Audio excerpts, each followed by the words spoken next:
വഖഫ് സ്വത്തുകളിൽ തൽസ്ഥിതി തുടരണമെന്നും ഇടക്കാല ഉത്തരവിട്ട് സുപ്രീം കോടതി. കളക്ടർമാർ ഇടപെട്ട് തൽസ്ഥിതി മാറ്റാൻ പാടില്ല. ഉപയോഗത്തിലിരിക്കുന്ന വഖഫ് സ്വത്ത് ഡീനോട്ടിഫൈ ചെയ്യരുതെന്നും കോടതി ആവശ്യപ്പെട്ടു. ഹർജി വീണ്ടും പരിഗണിക്കുന്ന മെയ് 5 വരെയാണ് ഇടക്കാല ഉത്തരവ്. പാർലമെന്റ് പാസാക്കിയ വഖഫ് നിയമ ഭേദഗതിക്കെതിരായ ഹർജി പരിഗണിച്ച സുപ്രീം കോടതി കേന്ദ്രത്തിന്റെ മറുപടിക്ക് സമയം അനുവദിച്ചു. 7 ദിവസത്തിനുള്ളിൽ കേന്ദ്രം മറുപടി നൽകണം.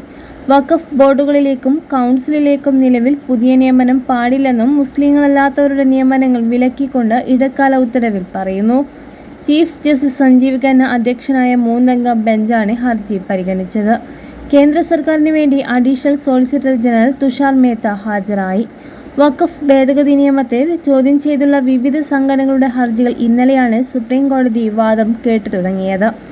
നിലവിലെ വഖഫ് ഭൂമി അതില്ലാതാകരുതെന്ന അടക്കമുള്ള നിർദ്ദേശങ്ങൾ ഇന്നലെ സുപ്രീം കോടതി പുറപ്പെടുവിച്ചിരുന്നുവെങ്കിലും കേന്ദ്രത്തിന്റെ അഭ്യർത്ഥന പ്രകാരം വാദം കേൾക്കൽ ഇന്നത്തേക്ക് കൂടി മാറ്റിവെക്കുകയായിരുന്നു.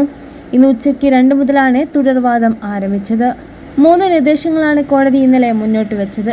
കോടതികൾ വഖഫ് സ്വത്തായി പ്രഖ്യാപിച്ചവ അത് ഉപയോഗം വഴി വഖഫ് ആയതാണെങ്കിലും രേഖാമൂലമുള്ള വഖഫ് സ്വത്താണെങ്കിലും വഖഫ് നിയമ ഭേദഗതിക്കെതിരായ ഹർജികളിൽ കോടതി വാദം കേൾക്കുന്ന കാലയളവിൽ വഖഫ് പട്ടികയിൽ നിന്ന് ഒഴിവാക്കരുതെന്നായിരുന്നു പ്രധാന നിർദ്ദേശം. കളക്ടർ ഒരു സ്വത്ത് സർക്കാർ ഭൂമിയാണോ എന്ന് അന്വേഷിക്കുന്ന കാലയളവിൽ ആ സ്വത്തിനെ വഖഫ് സ്വത്തായി കണക്കാക്കാകില്ല എന്ന ഭേദഗതിയിലെ വ്യവസ്ഥയും ഇപ്പോൾ നടപ്പാക്കരുതെന്നും കോടതി നിർദ്ദേശിച്ചിരുന്നു.